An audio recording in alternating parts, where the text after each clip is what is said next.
também. Então, boa tarde para vocês, o Carminati já está gravando. Então, vocês acessando a reunião, vocês sabem que vocês já dão um consentimento, deve estar aparecendo na tela de vocês aí para que a imagem de vocês apareça.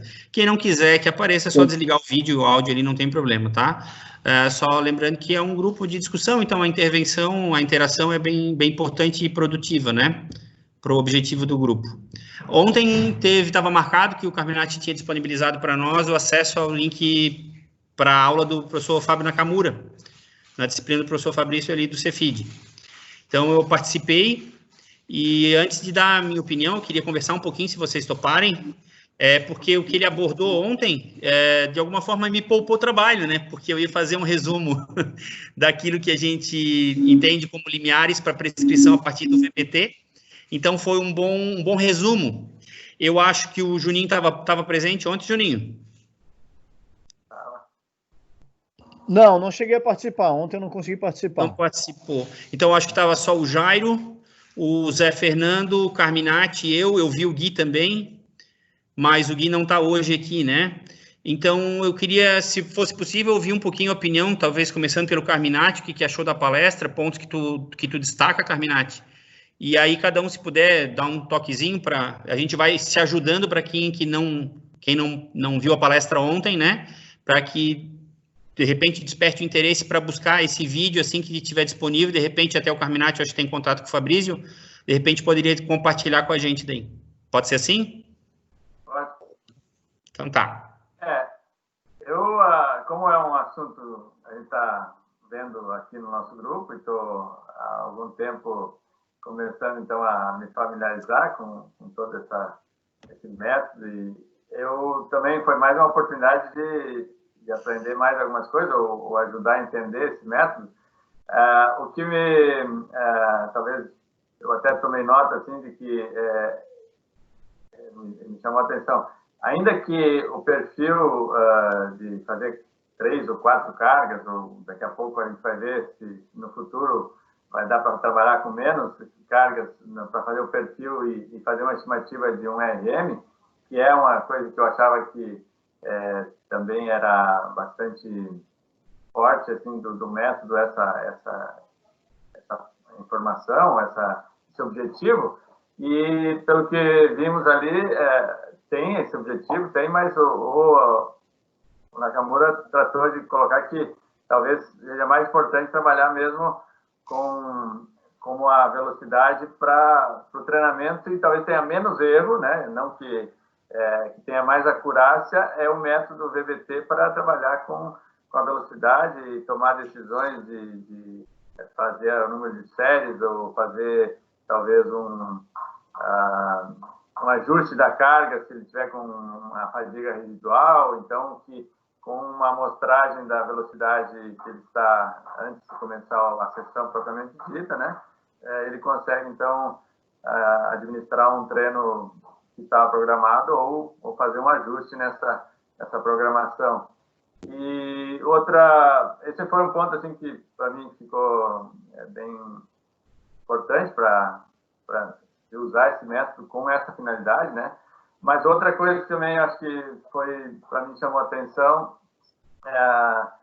que, como ele está hoje aparentemente limitado a alguns exercícios de eixo uniaxial, um eixo único, né? Que é esse com barra guiada, seja o supino, seja o agachamento, ele diz, não, no esporte isso não é suficiente, trabalhar só com os exercícios que hoje cabe um encode, ou então fazer essa análise do VBT, que requer essa característica, né, de um eixo de deslocamento num eixo único, mas que existe o treinamento que tu faz para alguns esportes, outros exercícios que são importantes também, mas talvez não use o VBT, não dê para usar ou controlar isso. Então, tu usa aqueles que dá para controlar, e dentro do conjunto do treinamento, o VBT está presente, mas não em todos os exercícios necessariamente. Porque a gente sabe que a gama de esportes e de movimentos vão muito além desses que a gente está em condições, talvez, de controlar pelo VBT. Mas, então, também ficou, acho que a condição dele ter apresentado isso é importante, porque acho que o método, então, ele não é restrito, ainda que pareça que isso é o que está sendo mais estudado, ele está aí colocado, que se for usar com atletas no treinamento, você usa ele como parte, né, do processo, mas não é um método que se encerra nele mesmo, está suficientemente atendendo tudo que você precisa para treinar um atleta.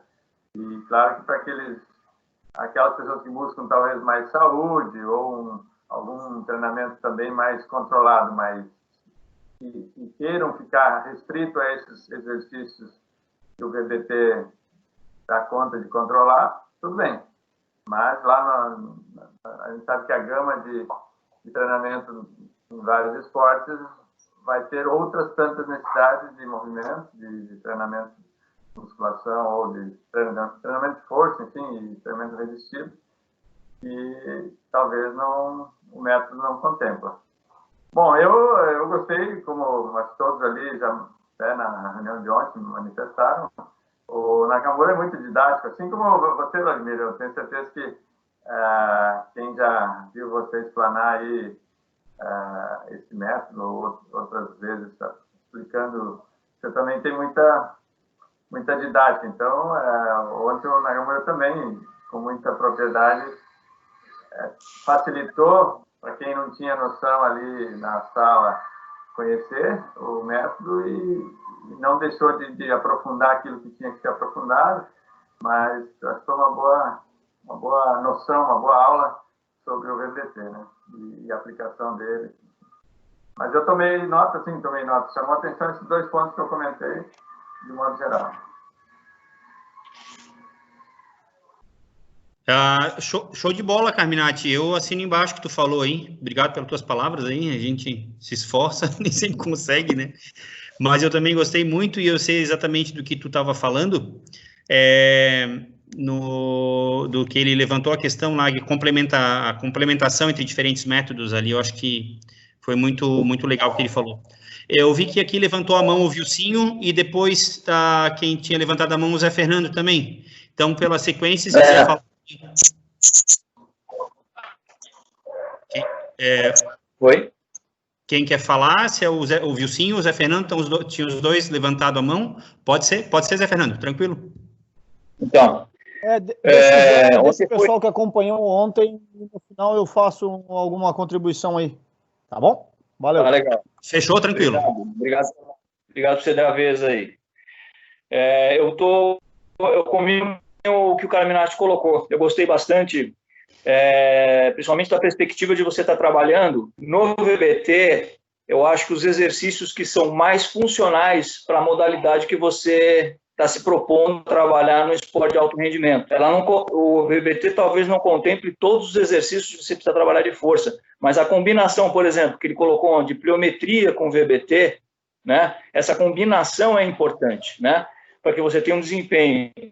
E me chamou bastante a atenção o seguinte: mesmo que você esteja com o teu atleta com fadiga acumulada, por exemplo, no início de temporada, você pode monitorar e trabalhar, por exemplo, potência, diminuindo a carga, mas mantendo a velocidade. Você diminui o risco, isso que eu entendi. Você diminui o risco de lesão ou de machucar o teu atleta. Isso que o Nakamura colocou ontem. Se eu tiver errado, alguém me... né? E a combinação, né, das metodologias para que você tenha um retorno da performance, do desempenho. Ele mostrou também os ganhos em alguns estudos que eles fizeram com o Loturco, né, no futebol, em termos de melhoria no sprint, melhoria no salto, né, melhoria na mudança de direção, que tem um estudo que eu estou lendo que fez uma melhoria importante, né, na mudança de direção, e isso é fundamental para a modalidade que eu trabalho, que é o futebol. Salto, sprint, mudança de direção são as três coisas principais que você tem nos momentos de performance do futebol, né? Com o montante geral, ele é aeróbio, de predominância aeróbica, mas o momento de performance dele é totalmente anaeróbico, precisa de força, precisa de direção. Eu acho que para aplicar isso no futebol, vai ser bem bacana, mas eles colocaram ontem mesmo que não tá, aqui no Brasil a coisa ela está engatinhando ainda, né? A Espanha já está estabelecido, não só na Espanha, outros países na Europa também já estão utilizando essa metodologia. Os artigos do Badilho, do Medina, tem muitos artigos deles usando o VBT para trabalhar desenvolvimento de força e potência, principalmente potência. E a dificuldade que eu tinha sempre, que eu tenho com os atletas, quando você tem uma metodologia normal, é, por exemplo, você faz lá o trabalho, você faz lá a avaliação, você tem lá a carga, a 1RM, você vai trabalhar em percentual, é você conseguir dar um padrão de qualidade com essa carga, porque, por exemplo, se você tem, como é que eu vou expressar? O atleta teve lá, sei lá, quantos por cento, teve lá 100 quilos no agachamento. Com a treinabilidade, o atleta ele começa a achar que aquela carga que ele está trabalhando, aqueles percentuais para desenvolver determinadas valências, ele começa a achar que não é. É aquela velha briga que você tem com o atleta que ele precisa passar dos limites. Então, torna-se um risco muito grande se você não tem um controle maior, pelo menos de velocidade de movimento, para você manter um padrão, e você está vendo o atleta fazer o exercício com mais peso, mas em contrapartida, essa execução, ela não está legal, entendeu? E você não tem como controlar isso se você está trabalhando numa sala com vários atletas ao mesmo tempo, né? Então, se você tem, por exemplo, um padrão de velocidade de gesto, você consegue dar uma sequência de gesto boa, com uma carga adequada, você tem mais de recrutamento. Essa é a minha visão. Se eu estiver errado, por favor. Obrigado. Não sei, tu completou teu raciocínio? Completei. Uhum. É muito bom ouvir, viu, Zé Fernando? Isso seria muito bom que cada um, dentro das suas realidades, né, dentro da sua atuação, conseguisse contribuir, que é muito bom ouvir alguém da ponta, né, que está aplicando, ou pelo menos preocupado em garantir qualidade na prescrição do exercício, seja para o atleta, seja para quem é o praticante voltado à saúde aí, né, seja o pessoal da estética, mas é importante saber as preocupações e as carências, né, porque justamente uma das coisas que eu fiz questão de perguntar ontem para que ele colocasse na palestra, a distância que ainda existe da ferramenta em si e das possibilidades que o método VBT proporciona em relação àquilo que realmente o cara, na prática, vai conseguir absorver e utilizar. Porque o método em si, por mais interessante que ele seja, ele não constrói o treinamento. Ele faz parte do treinamento, ele é mais uma ferramenta e uma ferramenta excepcional, mas ele por si só, ele não faz nada, né? Então, aquele que está usando o método, eu achei que ele ia nessa linha, quando eu perguntei para ele, eu achei que ele ia trabalhar nessa linha, né? Mas ele, no final das contas, eu também acabei não interagindo de novo nesse sentido, né? O que pode acontecer é tu usar de maneira inadequada. E aí tu usa de maneira inadequada e depois critica o método dizendo que ele não funciona. Ou ao contrário, utiliza o método, utiliza inadequadamente, julga que está funcionando porque está cheio de artigo dizendo que é bom, e só o fato de tu estar usando não significa que tu está fazendo a coisa certa. Então, exatamente, né, tem minúcias dentro do método, e eu acho que é isso que talvez o nosso grupo aqui de estudos poderia contribuir para traduzir isso de maneira prática, e esse é um dos objetivos que eu tenho, pelo menos nesse contexto do VBT, é traduzir isso em linguagem meio acessível para quem está na ponta da escala, né, na aplicação lá. Sim. Então tá, daí quem mais estava ontem, ô Jairo, tu não quer dar umas palavrinhas do que tu achou da palestra de ontem?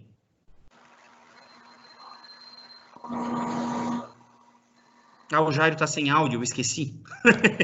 Ele está com problema no microfone. Alô? Opa. Alô, estão ouvindo? Estamos ouvindo. Deu. Tudo bem? Maravilha.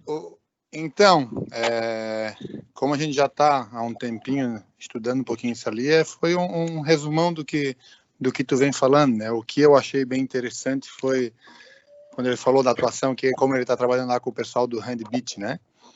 Que ele pega aqueles caras que são um monstro e vai tentar trabalhar potência, daí ele embasa com os artigos e tudo, que o treino de potência tem que ser em tal velocidade, passou daquilo tem que parar, que é difícil de trabalhar com esse pessoal que já está na cabeça que tem que levar até a falha e para mudar isso aí, né? Eu achei muito interessante a atuação prática dele, ele falando da prática, como ele faz, né? Isso ali eu achei muito massa ali. Que é difícil tu falar pro cara... A resistência do atleta a aceitar as mudanças, né? Tu vai explicar pro cara que não... Um cara daquele, o dobro do teu tamanho, que o que ele estava fazendo não é tão bom quanto ele fazer com a carga menor, uma velocidade ideal, né? Aquilo eu achei muito legal. E outra coisa, o conflito de interesses que ele falou dos grupos de estudo, né? Das velocidades, né? A velocidade média propulsiva, da velocidade média, do pico de velocidade, que achei bem legal, assim. Eu nunca tinha pensado nesse... A gente até vê um pouquinho, né? Daí cada um puxa para o seu lado, né? A sardinha para o seu lado, né? Fala que os grupos estão brigando, o pessoal do aplicativo puxa para a média, velocidade média, e o pessoal do encoder puxa para média propulsiva, né? Aquilo ali também achei muito interessante na palestra dele. Eu vou pedir uma gentileza, acho que o Zé Fernando está com o microfone, ele está com 2 contas, se puder fechar o microfone, então a gente abre o microfone só na hora que for falar, né? Porque daí fica dando interferência. Obrigado. Pode continuar, Jair. Eu acho que foi isso aí. Eu achei muito legal a prática, né? Ele falou da prática ali, do como ele está trabalhando. Então, isso que eu achei muito, muito legal na palestra dele. É bem didática, né? A gente... Os dois, né? A tua também. Cada vez que eu vejo, eu já vi várias, mas cada vez que eu vejo, eu aprendo mais coisa, né? Então, eu achei muito legal, mas essa atuação prática, né? Que daí a gente começa a ver as aplicações que eu não estou acostumado, pelo menos, com esse pessoal de alto nível, né, alto rendimento. Então, a gente só pelo que lê, né, mas pela teoria. Então, tu vê alguém que está trabalhando na prática com isso ali e dizendo as experiências, é muito legal, né? Então, foi isso que eu gostei bastante da palestra dele, né? E complementando o que está dizendo, é muito bacana ver um cara que é pesquisador de ponta, né? É um cara que tem interlocução, ele interage, e não é no Brasil, é no mundo inteiro. Então, o grupo dele, ele, enquanto pessoa, tem uma rede de relacionamentos dentro da pesquisa que é absurda. Tu encontra o nome do Nakamura em artigos de A a Zinco, né? Pois o cara está em todos. Então, ver que eles têm trabalhado com um assunto que nós aqui, dentro da nossa realidade pequenininha aqui do Cefid, nós, esse grupo de 10, 12, estamos trabalhando, e a linguagem que ele está abordando, que eles estão trabalhando, a gente tem acesso, eu acho que isso é um ganho para nós, né? Enquanto profissionais, porque a gente está conversando, então, no mesmo nível de pesquisas de alto padrão. Ainda que a gente não consiga desenvolver as nossas pesquisas com a mesma qualidade, né, em função de inúmeros fatores, desde a possibilidade de ter gente para coletar, e a possibilidade de ter condições de montar um grande projeto, né, que isso tem a ver com questões institucionais. Ô, Juninho, muito bem-vindo. Tu queria falar alguma coisa? Antes eu vi que tu tinha levantado a mão. Acabei por levantar sem querer, mas e também tentar entender um pouquinho a viabilidade. O professor Zé Fernando acabou falando bastante ali, a aplicabilidade dele lá na área do futebol, com o elenco, normalmente, onde aqui no Brasil trabalha-se com um elenco de 30 e tantos atletas, e como formatar isso dentro desse grupo e conseguir manipular e orientar e estar a par de cada um, se cada um está fazendo dentro dos protocolos exigidos e tudo mais. Acho um pouquinho complexo para esse caminho, né? Mas era mais só para ilustrar um pouquinho e tentar imaginar nessa realidade do futebol também. Obrigado, Juninho. Show de bola. Eu acho que é bem nessa linha, vocês têm razão.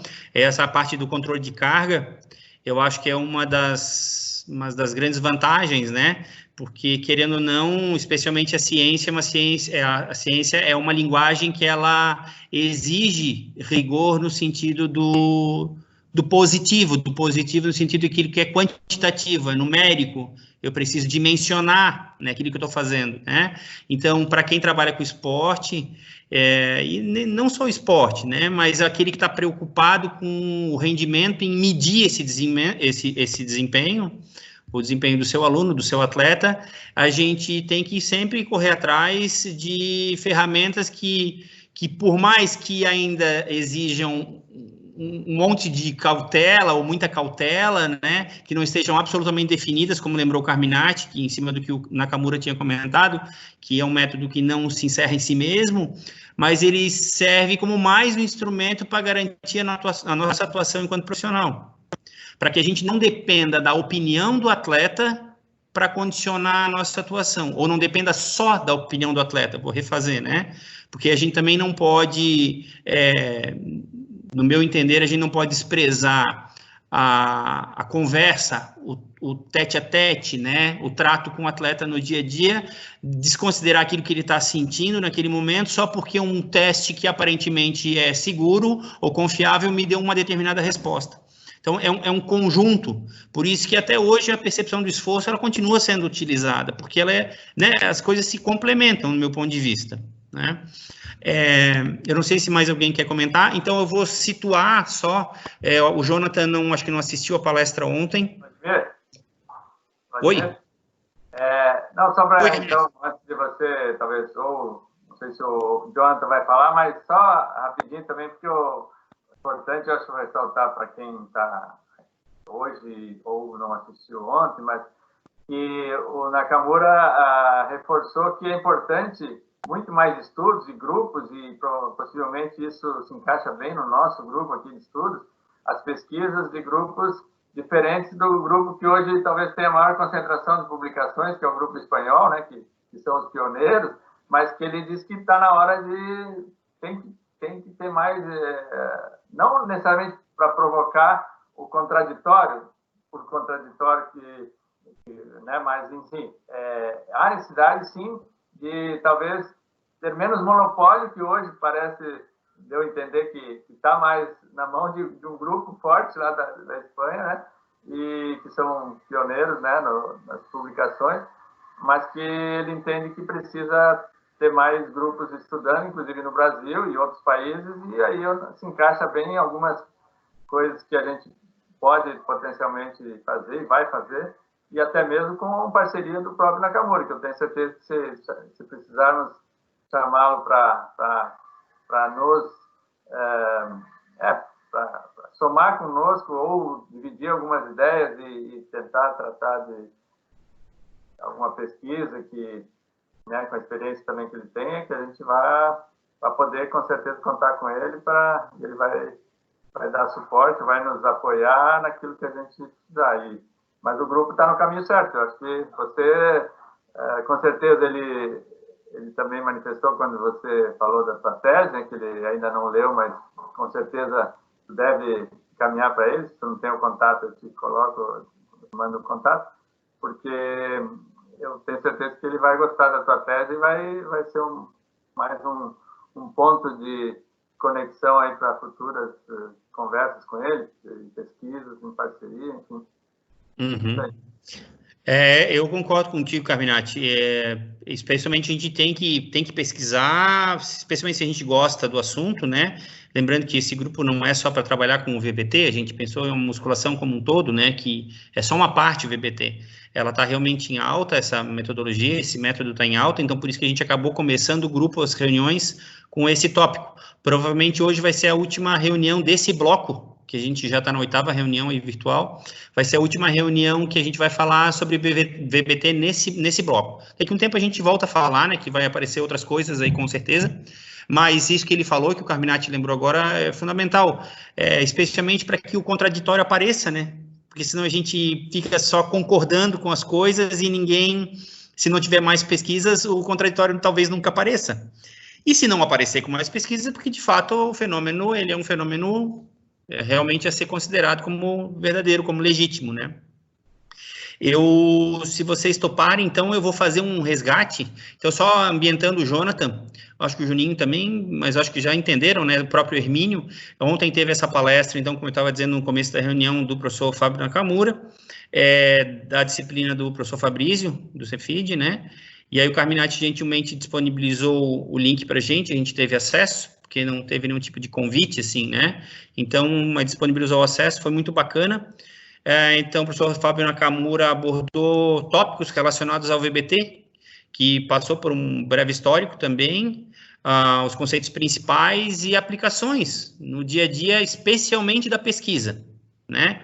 E ainda que na pesquisa tu consiga derivar a partir dos resultados das pesquisas que ele apontou, alguns dos artigos que a gente já viu, outros que a gente não abordou, que eu iria abordar hoje, no sentido de, na prática, o que a gente pode fazer, né?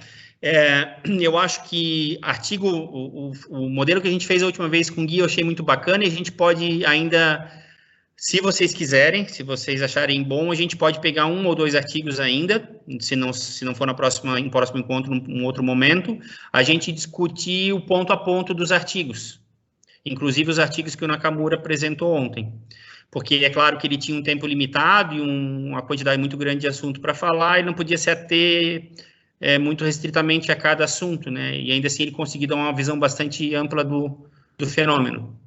Então, só para ambientar. Eu vou tentar compartilhar com vocês aqui algumas anotações que eu fiz durante a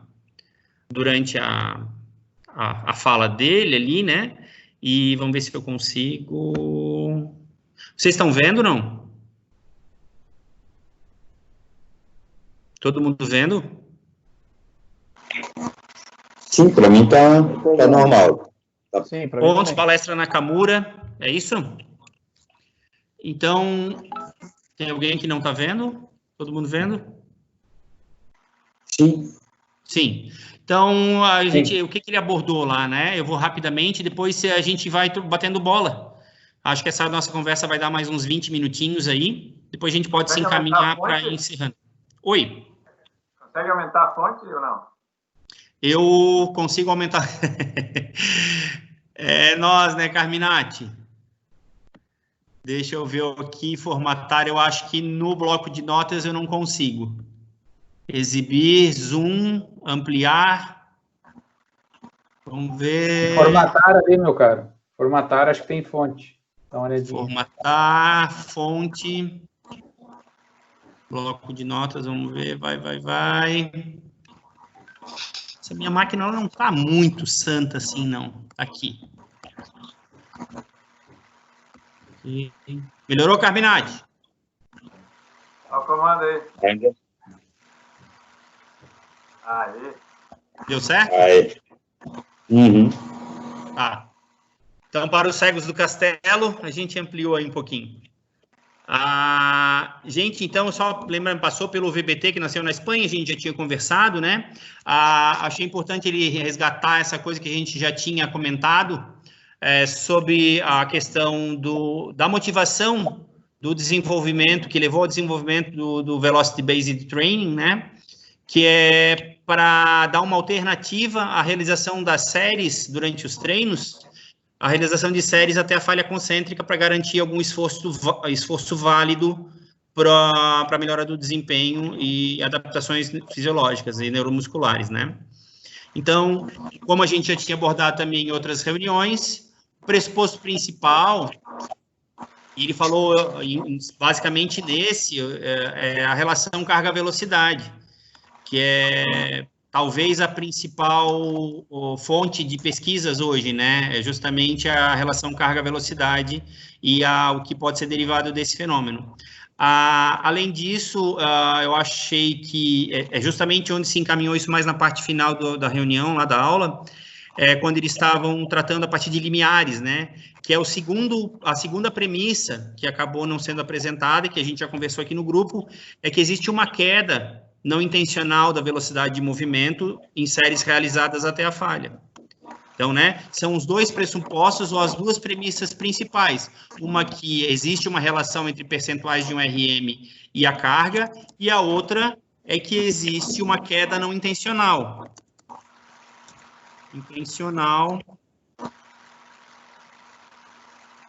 Da velocidade de movimento. Certo? Até aí tudo certo.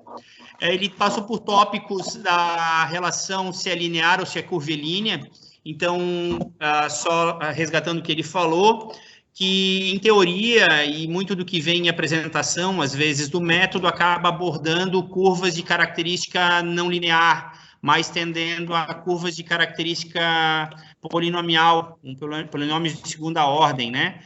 Com base nos achados do Hill, no artigo dele de 49 lá.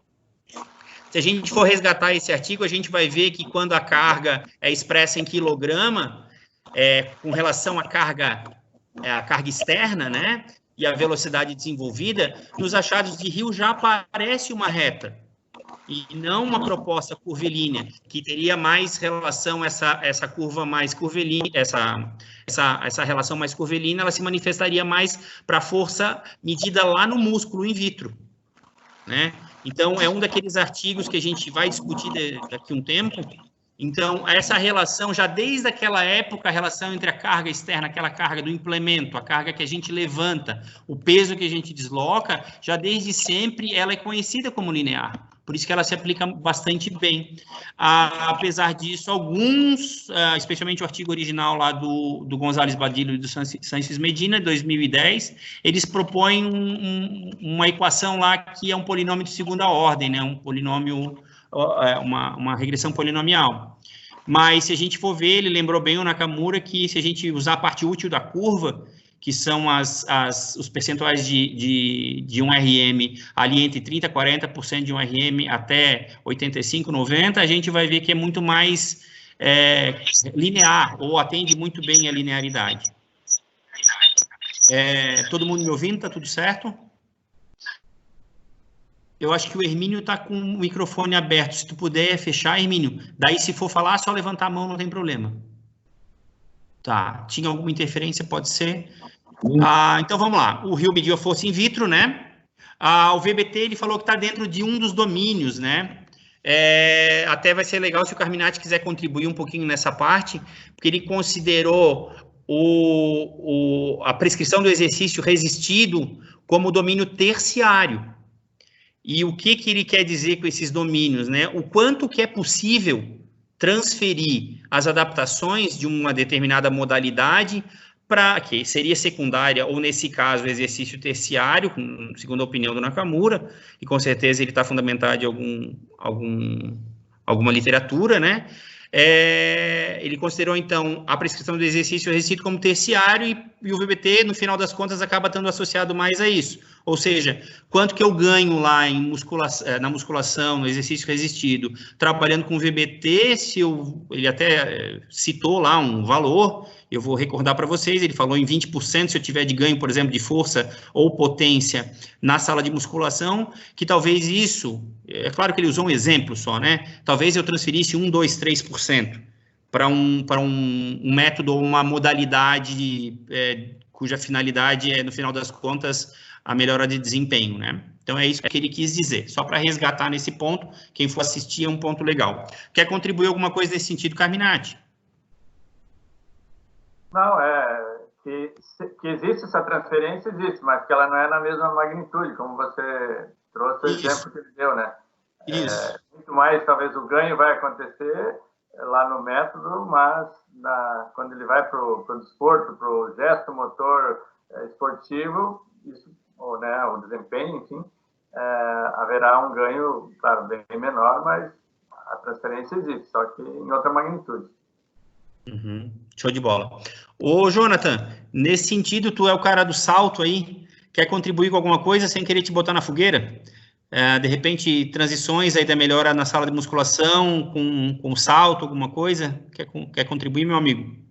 Bah, meu caro, eu até contribuiria, mas eu gostaria até de ver quando tiver disponível essa palestra do Nakamura, até para eu ficar um pouco mais por dentro exatamente de como que ele está abordando essa questão, né? Porque o meu conhecimento, geralmente, ele está mais atribuído às avaliações do salto, interpretação das variáveis, enfim. Mas como o VBT eu ainda estou estudando, para eu poder formar, dar fazer algumas afirmações um pouco mais específicas, a fim de contribuir mesmo, ser mais crítico. De repente, numa próxima, eu já tenho uma ideia mais formada para poder contribuir. Uhum. Obrigado, Jonathan. Não era para te colocar no fogo, não. Era só Não, porque não, realmente tu é mestre nessa parte eu vou tentar conseguir a gravação com o Caputo e compartilho com vocês. Legal, legal. De repente eu posso até fazer na próxima reunião. De repente, mesmo que o tema seja outra, de repente eu posso fazer algum comentário, se eu achar que, né? De repente, a gente até podia pensar, gente, em ter um tema sempre principal, como está sendo trazido hoje, né? E, de repente, a gente pode abrir uns minutos para algumas retomadas ou alguns informes, alguma coisa, ou retomada de alguma coisa, enfim, que a gente já tinha discutido e quer adicionar. Enfim. Sim. Obrigado, Jonathan. Show de bola. Vocês estão vendo quando eu grifo em azul aqui a linha, não? Vocês conseguem visualizar? Sim, conseguimos. Tá. Então, assim, ó, a partir de agora, tem alguns tópicos que ele foi comentando, e claro, a gente não vai ficar interferindo na reunião o tempo inteiro para dar opinião, dar palpite, que fica desagradável, né? Mas eu tinha vontade de abordar algumas coisas em cima da fala dele, né? Talvez em outro momento a gente consiga. Então, ele comentou num determinado ponto de que a altíssima experiência no exercício resistido e no exercício específico é fundamental para que a gente tenha um RM válido, por exemplo, né? Eu anotei correndo aqui. Então, eu botei um será. Por quê? Né?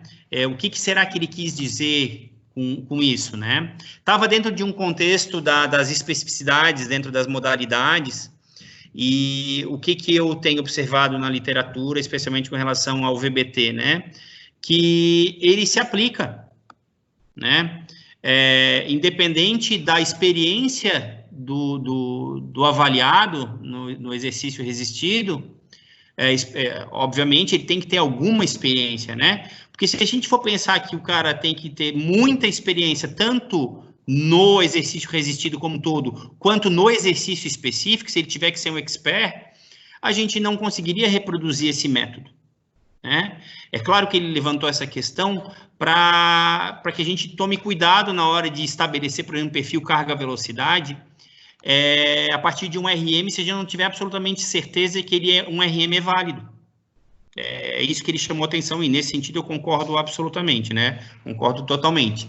Então, agora, faço a ressalva só de que, inclusive, o VBT ele é fundamental para que a gente consiga, a partir dele, prescrever cargas para indivíduos, sejam atletas, sejam, né, iniciantes numa determinada modalidade, que não sejam tão experientes assim, né?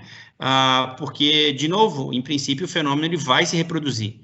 E aí ele chamou a atenção para uma coisa que a gente já discutiu nos outros encontros, né? A necessidade de fazer mais de uma aquisição da velocidade de movimento para cada carga que a gente estabelecer, para garantir a reprodutibilidade do fenômeno avaliado, né? Para ver se o indivíduo ele varia demais.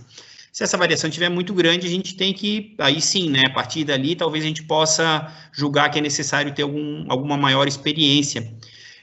Nesse sentido, Jairo, se eu puder te pedir a manifestação, como é que tu percebeu nos teus idosos lá, como é que foi a variação deles, a repetibilidade de um teste para o outro ali, né, entre as velocidades, quando tu estava montando o perfil carga-velocidade, se quiser adiantar alguma coisa para a gente?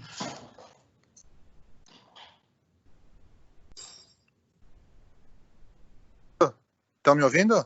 Sim. Uhum. Então, tanto eu achei como né? Ele falou que tem que ter altíssima experiência. No meu ponto de vista ali também não precisaria ter tanto, porque não são todos os idosos que teriam tanta experiência, até com o equipamento, mas com a velocidade intencionalmente máxima, não. A maioria não trabalha com a velocidade voluntária ali, bem abaixo do máximo, né? Então, ali, quando a gente ia fazer no começo ali, eles teriam que ter três velocidades que não diferenciassem muito.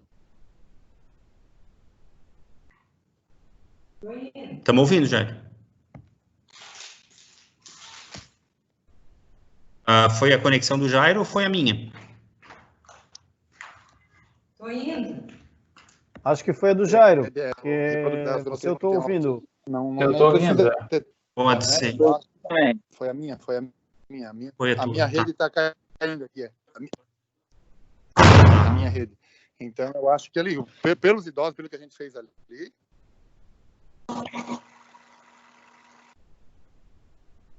Eu acho que o Jairo está com um problema no áudio mesmo. Isso é legal. Não precisa, não... E eles são inexperientes com essa... São inexperientes com essa... Com a velocidade intencionalmente máxima, né? Jairo, falhou um pouquinho o teu áudio, mas eu acredito que todo mundo tenha entendido que, apesar da pouca experiência dos idosos que tu avaliou, não teve tanta variação assim na hora da aplicação do VBT, né? Perfeito, isso mesmo. Show. É só um adiantado, só uma pitadinha aí para antecipando os resultados do Jairo da dissertação, né? Desculpa aí para o orientador dele, Carminati. Então, vamos lá. Então, continuando aqui, exemplos de carga, teste com variação de 0,45. Aqui eu quero chamar a atenção para um ponto também, né? O Nakamura, e aqui eu não fiquei procurando coisas que ele pudesse estar equivocado, pelo amor de Deus, não me interpretem mal. Eu só quero, a partir da fala dele, eu fui buscando subsídios para também esclarecer ainda mais a partir da fala dele, né? Então, ele deu um exemplo, por exemplo, que no início da sessão, se a gente quisesse avaliar se o indivíduo estava pronto para fazer o treinamento naquele dia ou estivesse recuperado, a gente, com uma determinada carga, a gente esperaria que ele tivesse um rendimento de 0,51 e ele apresentaria, então, um rendimento de 0,45. Isso daria subsídios para nos dizer que ou ele precisaria recuperar um pouquinho mais, com um pouco mais de tempo entre séries, ou no início da sessão, se isso acontecesse, talvez ele precisasse de mais um dia, ou um pouco maior, um intervalo maior, né, para iniciar o seu novo treinamento. Esse intervalo aqui, ele chamou atenção de 6 centímetros por segundo aqui, porque é mais ou menos o erro padrão de estimativa que a gente vai observar em boa parte das retas lá de regressão carga-velocidade, perfil carga-velocidade. Então, nesse sentido, se eu observar essa queda no início da sessão, ou seja, aquilo eu esperava um RM de 0,51 para aquela carga fixa que eu estabeleci, e o meu atleta me apresentasse uma carga de 0,45, gente, lembrando, isso aqui é bem prático, né? Eu testei antes e eu sei que essa é a carga que eu vou trabalhar. Aí, no dia seguinte, ou na próxima sessão útil, eu vou testar e percebo que para a mesma carga, ele me fornece uma velocidade 0,45. O que isso indica? Isso indica que ele teve queda de um RM. Isso é bem provável, né? Não necessariamente isso vai se reproduzir em queda de potência, porque a gente precisaria analisar a carga relacionada à potência ótima, né? Então, eu botei aqui, será que isso é verdade? Será que realmente é sempre verdade? Porque, assim, eu vou chamar a atenção para vocês o seguinte, né? E aí tem a ver com a questão do equipamento. Que essa diferença aqui, que está dentro de um limite ali de 6 centímetros por segundo, que talvez escapasse ou ficasse no limite ali do erro padrão médio, para assumir que teve diferença no desempenho, eu ainda teria que somar o erro do equipamento que eu estou usando, que tem equipamento que erra mais e erra menos. Então, na hora que vocês forem utilizar o método, eu vou pedir para vocês ficarem bem atentos com esse tipo de interpretação quando as diferenças forem muito pequenas, e o Nakamura ele fortaleceu isso. A gente tem que estar muito atento e dar um limiar, né, ou dar um intervalo que seja confiável, para a gente assumir que teve realmente mudança de desempenho. Tá? Se vocês forem olhar direitinho aquelas gráficos lá, as retas de regressão carga-velocidade, vocês vão ver que tem um incremento lá de 5 em 5%, né, algumas delas, né? Então, aí vocês vão entender bem direitinho o que eu estou dizendo. Então, vamos lá, o que mais ele colocou? Com encoders é possível usar VBT em exercícios com carga de característica com deslocamento de característica multiaxial, né?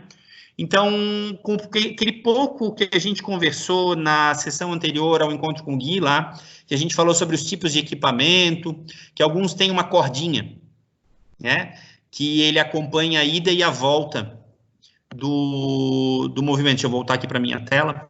Então, vocês me veem aqui, não? Ou vocês estão vendo o compartilhamento da tela ainda? Estou vendo o compartilhamento. Isso, então tá, não tem problema, eu vou manter o compartilhamento, tá? Mas, de qualquer forma, é bom eu olhar para vocês, porque fica mais fácil explicar também. Então, o que que acontece? Tem um movimento de ida e volta que acompanha o deslocamento da carga. Essa é a tal da cordinha, um encoder retrátil, né?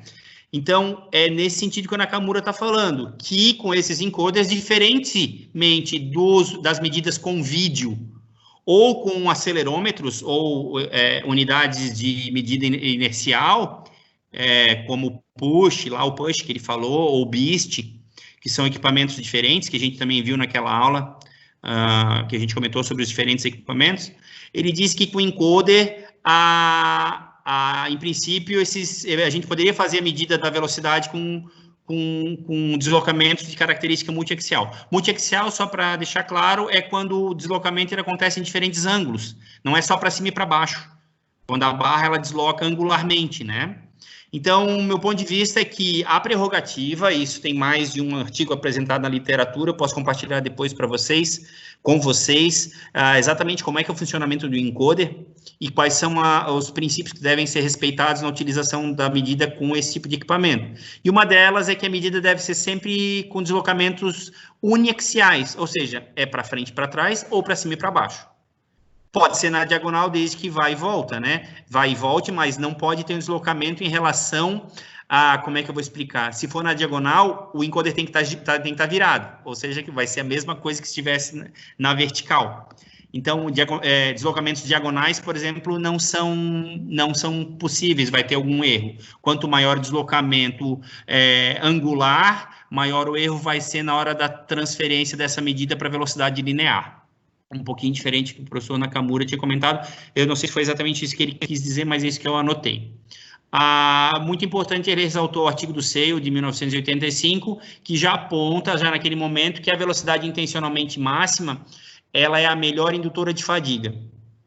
Então, se eu quiser garantir empenho máximo do meu atleta, eu devo usar a velocidade intencionalmente máxima. Agora, fica aquela ressalva, né? Todo mundo pode fazer velocidade intencionalmente máxima? Tá adequado para todo mundo? Eu vou treinar o ano inteiro meus atletas com velocidade intencionalmente máxima? Será que eu não vou ter que fazer alguma experiência em algum momento, até mesmo em períodos de recuperação, onde talvez movimentos balísticos possam não ser necessariamente fundamentais e, mais do que isso, possam ser contraindicados? Isso tudo são pontos que eu levanto na minha tese, que eu trabalhei justamente com velocidade autoselecionada, né, no sentido de tentar dar uma ampliação ao método do VBT. Eu cheguei a resultados muito interessantes, assim que eu puder eu vou compartilhar com vocês, está dependendo de algumas publicações ainda, né? Mas eu vou compartilhar com vocês. Eu tive a felicidade de ter tido um artigo agora aceito da minha tese, na Science and Sports, que é uma revista francesa. Eu devo compartilhar com vocês, se vocês tiverem interesse em discutir o artigo em algum momento nos nossos encontros, né? Que é um tópico um pouquinho diferente, só lembrando que a velocidade intencionalmente máxima é a prerrogativa fundamental hoje, do cenário de hoje do VBT. Isso está bem claro para vocês. O que eu estou falando é que nem sempre essa velocidade intencionalmente máxima, ela pode ser aplicada, ainda que aparentemente ela possa ser a melhor indutora de fadiga. Certo, gente? Tudo bem até aí? Não sei se estão me ouvindo. Todo mundo ouvindo? Sim, tudo certo. Já tá o link da gravação de ontem, o Caputo acabou de mandar. Que maravilha, show de bola, que bom, Carminati. Então tá, continuando aqui, né, vocês me interrompam a hora que vocês quiserem, pelo amor de Deus, especialmente quem assistiu a palestra, se tiver alguma divergência do que eu estou falando, por favor, tá? Ele apontou que usar pressupostos VBT sem monitoramento, que é possível usar, então, pressupostos de VBT sem monitoramento. Inclusive, foi especificamente relacionado, acho que o Zé Fernando vai lembrar, e o Carminati também, de que, por exemplo, quando eu sei que o meu atleta ele é capaz de fazer 12 repetições, se eu quiser garantir, não necessariamente garantir, mas estar por volta daquilo que eles consideram o limiar lá de 40% de perda da velocidade, eu poderia, então, a partir do momento que eu conheço qual é o número total de repetições, independente de eu estar medindo a velocidade, eu poderia ter, com alguma segurança, a possibilidade de estabelecer o momento de interferir e interromper a série. eu não sei se está um pouco vago para vocês, porque tem a ver com a utilização do VBT para controlar a duração de cada série, ou seja, quantas repetições em reserva eu vou ter. Então, se esse atleta, e aí nesse sentido o Nakamura explorou bastante bem, né, como é que pode ser feito isso na prática, onde eu estabeleço um limiar de perda, e esse limiar de perda é o que eu abordaria hoje na nossa discussão, que tipos de limiares tem, mas já que o Carminati agora mesmo está de posse do link da reunião, vai ficar tudo muito claro para todo mundo assim que lerem, né, que visualizarem o arquivo de vídeo. Então, está relacionado a quanto de perda que eu vou estabelecer como parâmetro para interromper as minhas séries, partindo do princípio de uma linha que eu já venho falando já desde a primeira reunião, que é a da not to failure, séries realizadas sem ser até a fadiga ou a falência, né, ou até a exaustão, que no sentido que elas poderiam ser mais otimizadoras da melhora do desempenho, inclusive, especialmente no que diz respeito à força e potência, não necessariamente a hipertrofia. Então, digamos, o que tem na literatura, hoje a gente tem perdas de 40% propostas, e esse 40% está relacionado à perda de velocidade relativa ao maior valor da série. Então, eu estou fazendo repetições consecutivas, e a partir da maior velocidade, que geralmente acontece lá entre a primeira e a segunda, quando a gente está trabalhando com velocidade intencionalmente máxima, a partir do momento que eu estabeleço uma perda que eu quero para a minha série em 40%, com base, claro, na retrospectiva e embasamento teórico correspondente ao fato de eu assumir esse 40% como suficiente, né, ou como interessante, eu encerraria a minha série. Então, o que ele, nesse ponto da palestra, ele fala, espero que tenha ficado claro para vocês, senão vocês interfiram, por favor, é que eu poderia, sem medir a velocidade, estabelecer esse 40%, ou pelo menos girar em torno do uso do VBT a partir desse pressuposto. Eu acredito que isso seja impossível.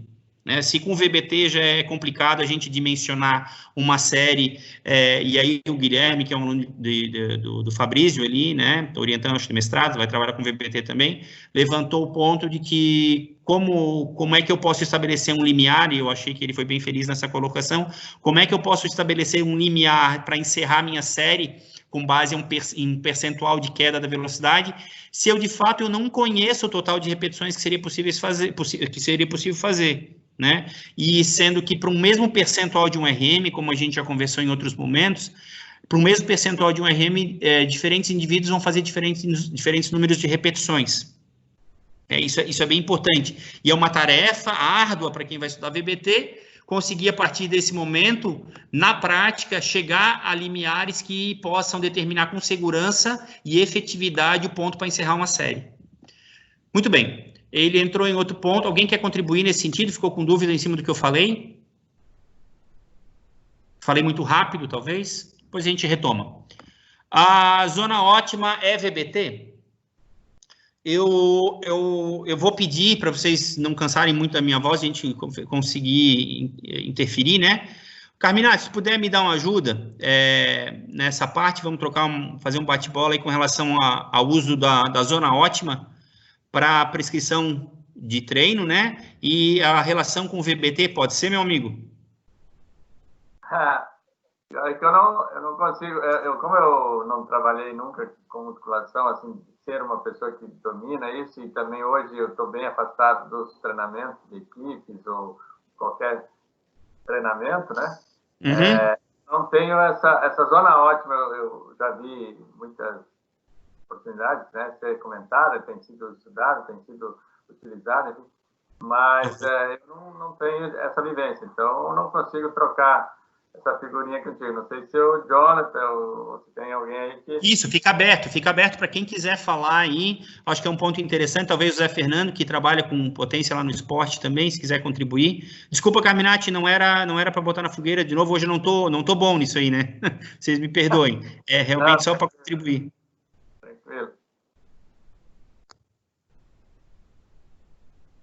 Tá, então assim, né, com relação aos achados e a proposta, especialmente que vem lá do Loturco, né, que basicamente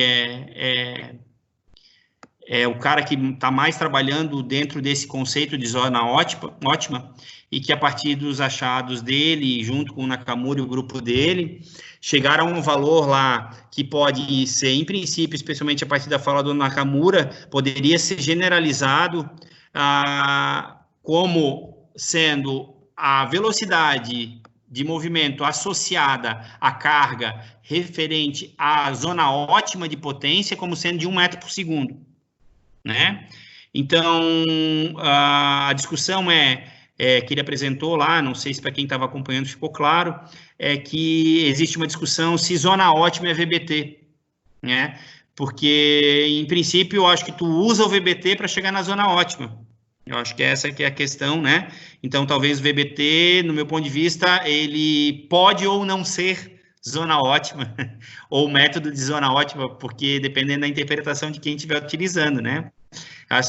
Métodos são propostas que se complementam. Então, só para deixar claro para quem não viu a palestra, vai assistir depois, então já dou uma introdução aí, que se a gente tiver como prerrogativa que para a gente trabalhar o desenvolvimento, a melhora do desempenho do nosso atleta, o ideal seria trabalhar com cargas que maximizassem o ganho de potência e, em princípio, essas cargas deveriam ser aquelas cargas que proporcionem no dia a dia a melhor potência do atleta, nem que seja naquele dia. Eu estou recebendo um aviso de má qualidade da minha rede. Está todo mundo me ouvindo? Falhou um pouquinho só, Vlad, mas ficou claro, pelo menos para mim. Tá bom. Então tá, que deu um aviso aqui da minha rede que deu uma oscilada. Então tá bom, vamos continuar. Então ficou clara essa questão, né? Então, qual é o link no final das contas do VBT com zona ótima, né? Tem um artigo do Loturco, depois a gente pode botar lá no grupo também, quero ver se eu me lembro. Se não botar, me cobrem, por favor. Que ele chegou nesse limiar ali de que usando saltos, né? E aí tem algumas críticas que a gente pode conversar, né? A respeito de usar um tapete de contato para fazer a medida da altura do salto. Então, ele chegou a uma velocidade que, independentemente do atleta, independente do melhor, da potência gerada por esse atleta, a carga ótima, ou seja, a carga que gerava a melhor potência, ou a zona ótima para desenvolvimento da potência, seria alcançado com cargas que permitissem 1 metro por segundo. Quando eles compararam isso para ver a altura do salto, perceberam que também não mudava, independente do atleta, independente da carga ou da potência desse atleta, essa zona ótima ela seria alcançada quando a carga permitisse 1 metro por segundo, ou se for o salto, por exemplo, 20 centímetros por segundo. De maneira prática, assim, como o Nakamura explicou lá, começa a carregar o cara com carga. Está saltando. Enquanto ele não saltar 20 centímetros ou apenas 20 centímetros, porque é esperado que o atleta salte mais do que 20, né? Se esse atleta não for eu, se for um outro atleta, tipo assim, o Juninho, né? Alguém assim, aí é esperado saltar mais do que 20, né? Eu não sei se salto 20, mas com meus 120 quilos, hein? Mas, então, se chegar numa carga que permita, no máximo 20, com todo o esforço do atleta, em princípio, essa carga seria a carga ótima para desenvolvimento da potência. Esse artigo é um bom artigo para a gente explorar nas próximas sessões, em algum momento, porque ele sai um pouquinho dessa questão só do VBT e entra um pouquinho na questão do salto. Eu acho que o meu amigo Jonathan e o Carminati vão conseguir contribuir muito nessa fala, nessa discussão, porque o salto é uma ferramenta espetacular para a gente fazer medidas e monitoramento de carga, né, e de fadiga e tudo, já de longa data, é utilizado tanto na literatura, na pesquisa, como na prática.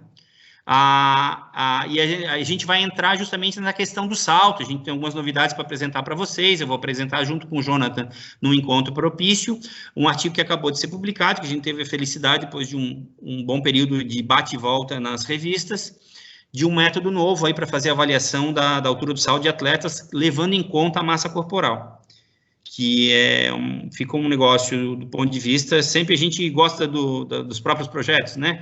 Mas, do meu ponto de vista, ficou um trabalho bastante legal, foi uma parceria, então, minha na UDESC, com o Jonathan do IFC e o professor Juliano lá na UFSC. Então, vamos lá. Já encerrando agora, que já estão cansando a minha voz também, ele sugeriu em alterar o nome periodização, que talvez não tenha mais a ver depois dessas diferentes maneiras que a gente tem de otimizar o desempenho, né, o monitoramento desse desempenho, naquilo que a gente hoje está sendo entendido mais como um processo de autorregulação, que, no final das contas, nos exige, nos obriga ou nos dá condições de visualizar e monitorar, medir no dia a dia o desempenho do meu atleta ou do meu avaliando, em detrimento, ou ao invés de estabelecer a priori diferentes cargas durante um período que pode ser entendido como um mesociclo aí, mas estabelecer a priori e arbitrariamente, sem levar em consideração as condições do dia a dia. Pois se o Carminati quiser também dar uma contribuição isso aí, vai ser legal. Então, assim, aí entrou na parte final, eu vou deixar em azul aqui, que seria o principal foco, talvez, né, ou um dos focos que eu teria que abordar com vocês sobre velocidade de movimento, mas que, em princípio, vamos encerrar hoje, vamos retomar isso daí de maneira mais prática em alguma conversa no futuro. Que é justamente como a gente equaliza a relação de repetições em reserva. Eu já adiantei um pouquinho quando eu falei nos limiares de perda, né, enquanto eu estou falando ali, lembra que eu falei ali em cima, se dá para estabelecer um limiar de queda quando a gente não tem um equipamento para medir a velocidade. É justamente nesse sentido que, primeiro, né, então essa foi uma das discussões que teve, vai ser muito bacana se vocês conseguirem visualizar o vídeo, né, que eu até complementei aqui, né, que não é possível equalizar a relação de repetições em reserva no VVT em função da diferença entre repetições possíveis para o mesmo um RM. Ou seja, diferentes indivíduos vão ter diferentes valores de um RM. Quando a gente converte para um RM, a expectativa é que todos estejam trabalhando com a mesma intensidade e esperando as mesmas alterações e mudanças fisiológicas, né? Adaptações fisiológicas. Só que o que a gente percebe? Quando eu uso, por exemplo, levando em conta uma carga de um RM, que 2 atletas façam um supino com 75% de um RM, um desses caras pode me apresentar 10 repetições e o outro cara pode me apresentar 15 repetições. Será que eles vão estar trabalhando no mesmo domínio fisiológico? Será que eles vão ter as mesmas adaptações? Eu não tenho certeza. Aliás, eu tendo muito a duvidar disso. Eu posso pedir para vocês darem uma conferida naquele artigo que eu chamei a atenção de vocês, quem quisesse. É um artigo que eu publiquei junto com o Jonathan também na revista Motriz em 2009, que chama a atenção, artigo de revisão, sobre a importância de cuidar quando a gente estabelece controle de prescrição de exercício, prescrição de cargas, com base no percentual de um RM, e a gente tentar estabelecer, além de fixar o percentual de um RM, fixar também o número de repetições, que a gente corre o risco de errar 2 vezes. Então, nesse sentido, quando a gente tenta, a partir da velocidade de movimento, controlar não só a velocidade, mas controlar o número de repetições e controlar outros parâmetros dentro de uma série, é cobertor curto, a gente vai perder em algum lugar, né? Então, ele falou em machine learning, né? Eu achei muito legal aquilo ali, que talvez o estabelecimento de parâmetros fixos de perda de velocidade, ou parâmetros absolutos, né? Eles realmente possam não se reproduzir muito bem, como assim, perfis carga-velocidade, quando a gente pensa em retas ou perfis que são genéricos, não se aplicam no contexto individual, pode ter muito erro. Da mesma forma, os limiares de perda de velocidade para determinar a duração de cada série. Isso, com certeza, aquilo que a gente aprende lá nas primeiras fases do curso de Educação Física, relacionado à variação ou à individualidade biológica, vai se aplicar. Então, o contexto individual, ele não responde necessariamente à média, né? Por último, então, levando em conta não só a duração da série, que daí o Guilherme lembrou, na pergunta dele, que além de as pessoas serem capazes, diferentes indivíduos com o mesmo percentual de um RM, serem capazes de fazer diferentes números de repetições para um mesmo percentual de um RM, ainda tem as variações nos milhares mínimos de velocidade entre cada um, e em cada exercício. Então, dá uma salada bastante grande, e por isso que esse método não encerrou, e nem as pesquisas. Talvez tenha, em boa parte, tenha só começado. Eu vou cancelar o meu compartilhamento aqui agora. Deixa eu ver se eu consigo agora cancelar. Fechei. Voltou para a tela ou não? Voltou. Sim. Fechou. Então tá, falei demais pro meu tamanho aí. Quem é que quer contribuir com alguma coisa? Foi um apanhado, foi um geralzão da reunião de ontem, hein? Mas eu acho que vai ser bem legal, Vladimir, todo esse ponto que tu levantou. Inclusive, depois a gente vai ter essa reunião gravada também, que o professor está gravando. E agora também, tipo, para mim, eu não vi a palestra do professor, né, Nakamura. E daí vai ter o comparativo dos dois, vai ser legal assistir a palestra, sabe? E lembrando também tudo que tu levantou aqui. Pô, vai ser bem legal, vai ficar bem complexo, assim. E talvez até... Quem sabe não, eu acho que isso ainda vai render, porque teve bastante gente no grupo, eu não vi, eu acho que o Jonathan também não viu, né? Cada um tem seus compromissos, mas eu acho que isso ainda vai voltar à tona, eu acho que ainda vai, daqui a pouco, eu vou ver, ainda vai ter dúvida, vou perguntar, joga de novo e vai alimentando essa roda motriz. Show. Eu concordo contigo, porque o tópico é quente porque ele é novo, né? Apesar de ter mais de 15 anos na estrada, e VBT, igual foi a pergunta que eu fiz para o Nakamura, né? Retomando o começo da reunião aí de hoje, como é que a gente traduz isso para a ponta da corda? É porque também tem muita coisa aberta ainda. Então tem coisa que tu não consegue necessariamente garantir que é 100% de eficácia, né? La garantia sou eu, né? Então tá bom. Mais alguém? Eu fiz aqui uma anotação, porque eu tenho muito mais experiência na parte da fisiologia do exercício, na parte, talvez, de treinamento aeróbio, e aí agora não sei qual é a relação e quanto parece ser não um mecanismo inverso, mas o que você estava colocando agora, que existem variações de diferentes sujeitos trabalhando no mesmo percentual de um RM, fazer diferentes repetições, né, ou suportarem, tentar diferentes repetições. Na fisiologia, nós temos uma situação que é a intensidade do VO2 máximo varia de você suportar essa intensidade de 3 a 8 minutos, a grande variação, mas há uma média por volta de 5 minutos, e depende da modalidade. Mas engraçado que também nesse tempo limite sustentável na intensidade do VO2 máximo, e aí eu não sei como é que nós podemos, se tem alguma associação com o que você colocou aí da parte de exercício resistido, da treinamento de força, mas lá a gente vê que ele não tem uma correlação com o VO2 máximo, ou seja, não tem uma relação positiva, e quando ela existe, ela é negativa. Quanto mais alto é o VO2 máximo, menos tempo ele fica. fica. O tempo que você suporta.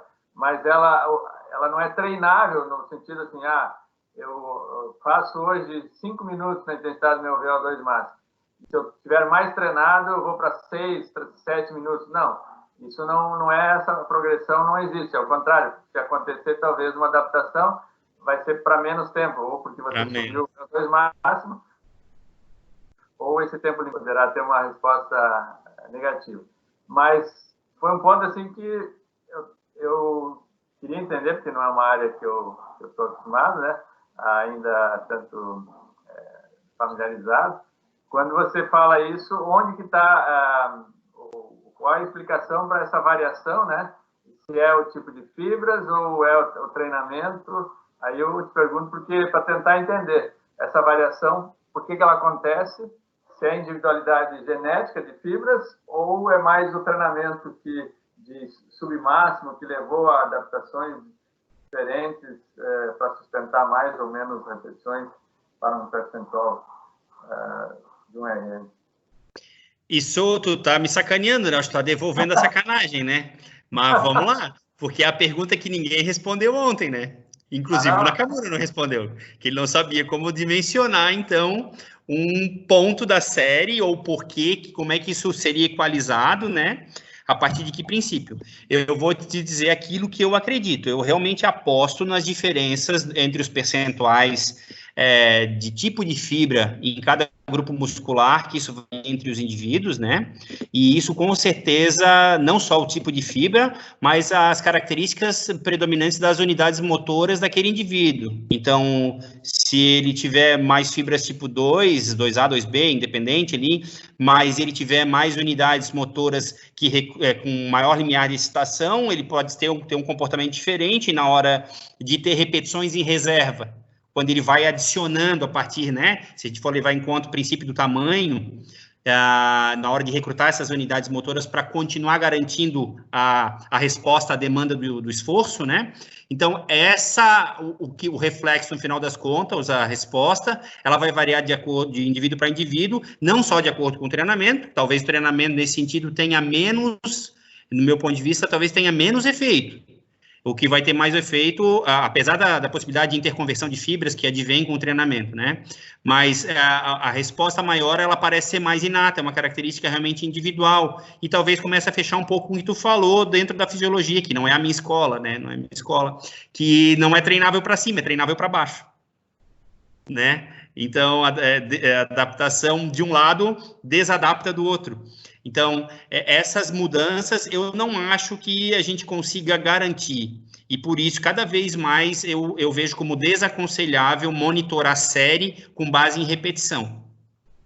Ainda, na musculação, né, no exercício resistido, ainda que eu compreenda que o contínuo proposto pelo Fleck e pelo Kramer, ele tem que estar sempre presente. Para quem não conhece esse termo, o contínuo do Fleck e do Kramer, é aquela proposta que prevê que a gente tem maiores ganhos de força com cargas que nos permitem entre 1 e 6 repetições, né, 1 e 5, ganhos mais proeminentes de hipertrofia e alguma transição para força também em séries entre 6 e 12 repetições, 6 e 15, e acima disso, então, a gente teria mais adaptações relacionadas à resistência muscular localizada, né? Então, o que eu quero dizer quando a gente não deve levar em consideração o número de repetições é que a gente não deve considerar só o número de repetições ou exclusivamente o número de repetições. A gente deve se cercar de outros mecanismos e, nesse sentido, o VBT, se a gente conseguir chegar num limiar, e eu tenho um limiar, com o tempo vocês vão ver que eu tenho,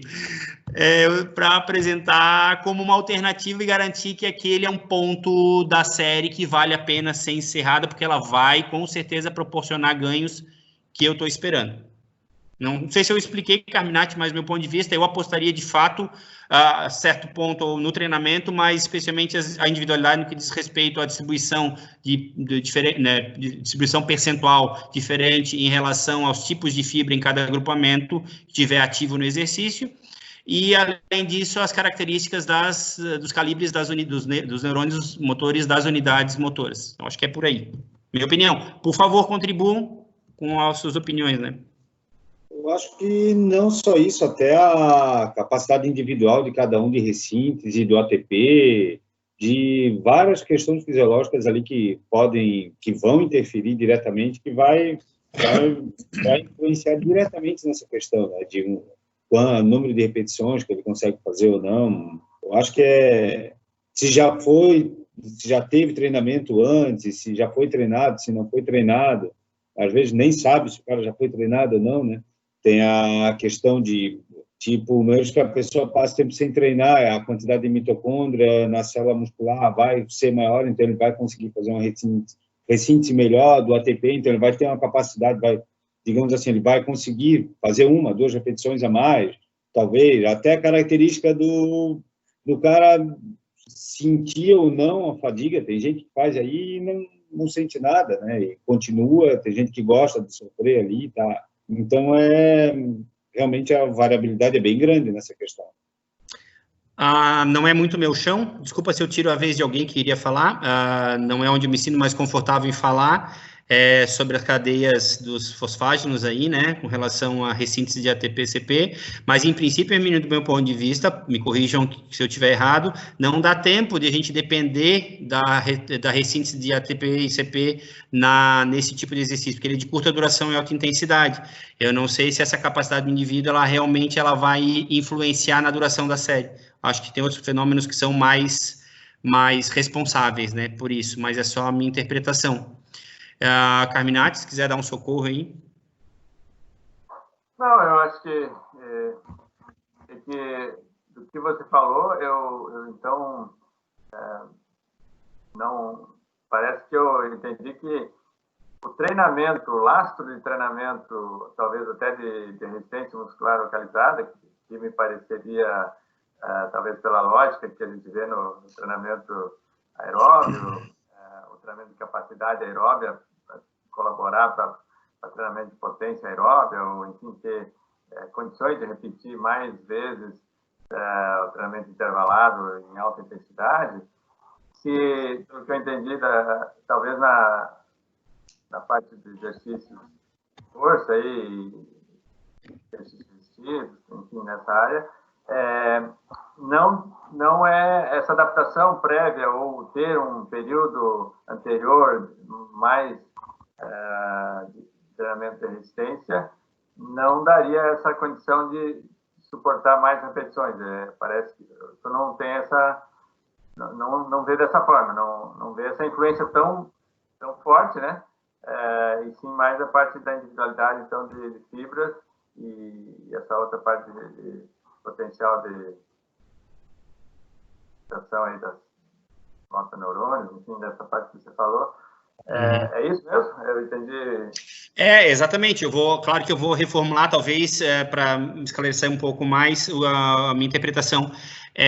Eu desconheço, eu não me lembro de ter visto na literatura um artigo, e se vi, não me recordo mesmo, comparando se existe uma diferença, ou seja, no estudo que é longitudinal, comparando se antes e depois de um período de treinamento, um determinado grupo de indivíduos consegue fazer mais repetições ou menos, né, para um mesmo percentual de um RM. Eu não me lembro, que talvez respondesse isso que tu está me perguntando, né? Eu não me lembro. Eu só consigo fazer alguma aposta, e é especulação mesmo, é especulação. Eu acho que ele vai ter adaptações de carga, ou seja, ele vai aumentar um RM dele. Então, as cargas que ele vai trabalhar, a carga que ele vai trabalhar naquele percentual é que vai aumentar. Mas eu não sei se ele vai ter muita mudança na quantidade de repetições que ele consegue fazer naquele percentual. Eu não aposto muito nisso, né? Aí eu deixo para vocês também darem suas opiniões. Sim. Entendi, porque da mesma forma que ele sobe o teto dele de capacidade de repetição, ele está subindo o teto dele também do ARM, a capacidade do ARM. Então, ele também vai estar em porcentagem, vai continuar a mesma coisa, entendi? Não tinha me ligado nesse ponto, nessa questão que a gente está falando, em repetições, conforme a porcentagem do RM. Ele adapta, ele sobe o RM dele, mas em porcentagem vai continuar a mesma coisa. Valeu, Vladimir. Os fosfágidos, só complementando, obrigado, Hermínio, os fosfágidos de alta energia, de novo, né, eles são fundamentais nesse tipo de ação de alta intensidade e curta duração. O que eu quis dizer é que a ressíntese a gente não pode depender que seja tão acelerado o suficiente, não é, de fato, o que acontece, né? Sim. Como a gente acreditar que é o glicogênio que vai nos dar conta ali em séries muito curtas, não é o glicogênio, né? Sim. Mais alguém aí, gente? E aí, se quiserem trocar o tópico aí, sobre a reunião ainda, senão daí a gente pode se encaminhar para fechar aí a reunião, com algumas considerações de cada um que quiser falar, e está aberto, tá, gente? Como eu falei, eu acho que a gente vai assistir também lá e isso vai voltar, né? Sempre vai voltar, sempre vai vir à tona e em algum momento a gente vai estar falando de novo sobre isso, né? O interessante é assistir agora. Agora eu estou curioso para assistir essa reunião também. Show de bola. O Jairo levantou um ponto muito legal, que ele lembrou, o Nakamura lembrou da experiência dele lá com os jogadores de como é que é, handbeat, né? E eu fico imaginando, não sei se algum de vocês visualizou lá, que eu mandei o link do Mike Hall.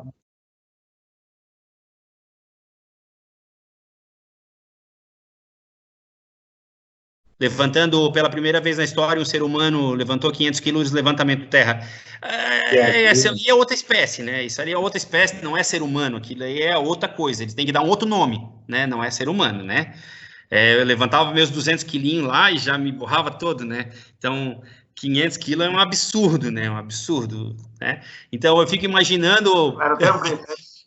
É o princípio da adaptação, que é lá dos primórdios do treinamento esportivo. O cara começou carregando um terneiro.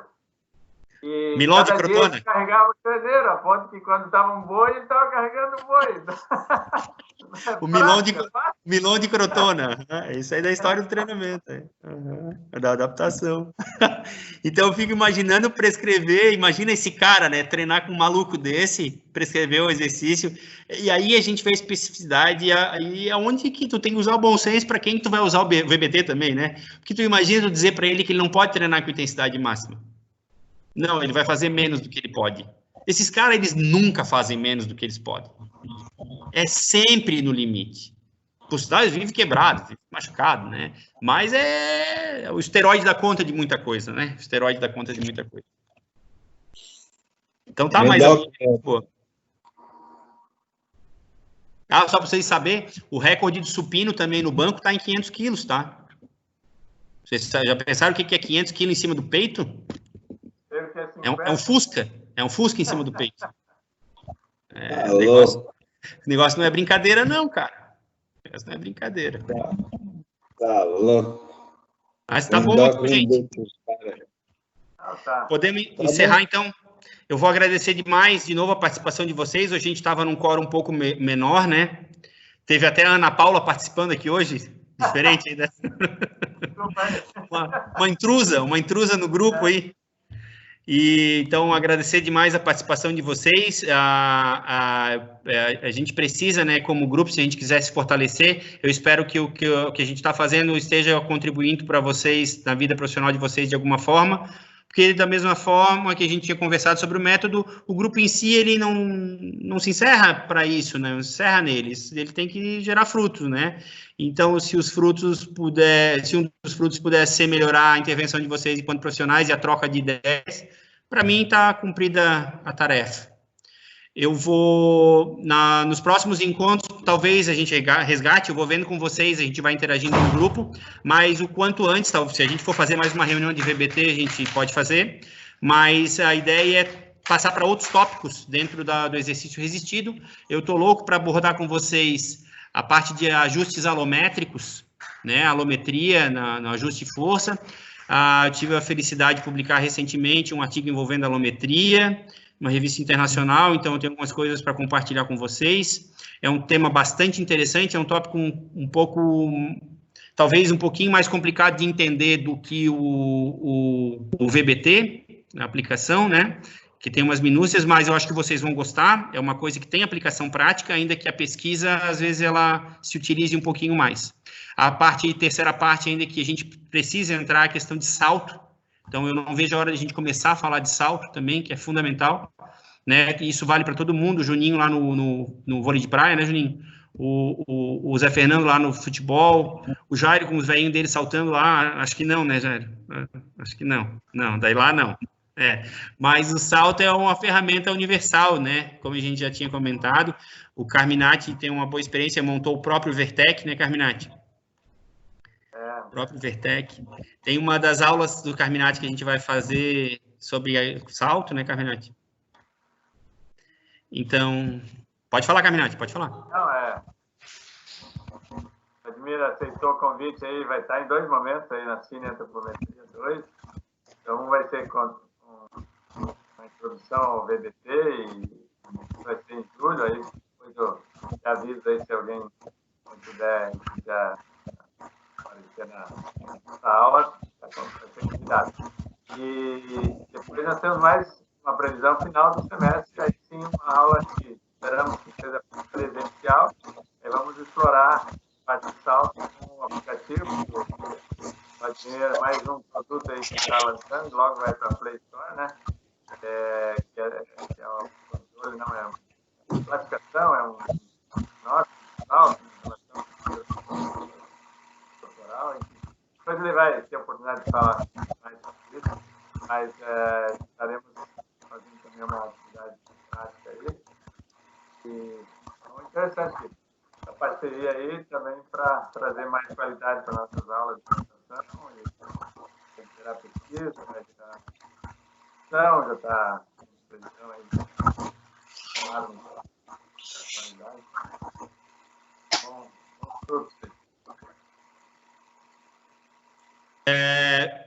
Ficou bem baixinho o teu áudio, Carminati, mas eu acho que deu para a maioria entender o que tu estavas falando. Isso. É que tem, então, tem um microfone aberto a mais aí. Acho que é possível. É do Hermínio aqui, ó. Aí eu não sei se ele atenua a voz, eu acho. Pode ser. Eu do salto, eu realmente tô louco para que a gente comece a... Oi, não melhorou. Não. Tu tá com Covid, eu acho. Tu tá com Covid. Tá, pode falar, Vladimir. Melhorou, Carminati. Melhorou? Fala mais alto. Pode ser que seja o teu microfone mesmo da tua máquina. Tá. Não, eu digo a questão do salto, eu não vejo a hora de a gente entrar, porque tem um monte de coisa legal que a gente pode abordar. Então, eu conto especialmente com o meu amigo Jonathan, meu parceiro de produção aí, de artigos aí, para que a gente faça as coisas junto e combine os tópicos aí. Vamos ver se ele topa. Já botei na fogueira agora, né? Tá me botando na fogueira direto aí, né? É que é bem amplo, né? Mas acho que a gente pode fazer algumas colocações, até trabalhar com aquele nosso artigo ali, né? Isso, é isso que eu pensei. Novidade, a gente pode. Né? Isso. E a gente, de repente, pode fazer alguns comentários em relação às próprias avaliações de perfil, força, velocidade, potência, usando o salto, né? Tem bastante coisa já aí. Eu não tenho tanta leitura, mas eu posso fazer e a gente combina aí mais para frente. Maravilha. Porque nesse artigo que o Jonathan está falando, é justamente o que a gente publicou agora, semana passada, saiu a publicação online, e na revista que é Journal of Human Sport and Science, and Exercise. Então, se vocês quiserem procurar, é bem interessante, eu posso compartilhar lá no grupo também. Posso? Não, vou deixar lá no grupo para vocês darem uma olhada. É muito interessante, daí já tem um aplicativo pronto que eu desenvolvi, e a aplicação fica pronta. Eu já compartilho no link também, porque ele não está disponível na Play Store. Então, eu já vou deixar disponibilizado o link do aplicativo e o artigo, para que vocês baixem, desde que o celular de vocês seja Android. Na hora que vocês forem baixar, vocês vão ter que habilitar uma fonte que não é segura, né? Mas o aplicativo é seguro, pode instalar, tá bom?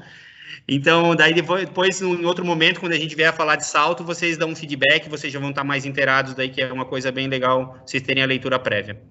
Muito obrigado de novo para vocês, então, daí eu vou pedir para o Carminati, assim que puder, então, encaminhar o link da gravação para nós, tá bom? Um abraço, gente. Obrigado, pessoal. Obrigado, Vladimir, mais uma vez, encontro maravilhoso, valeu a todo mundo aí. Valeu. Abraço, gente. Um abração. Obrigado aí, abraço a todos aí. Tchau, tchau.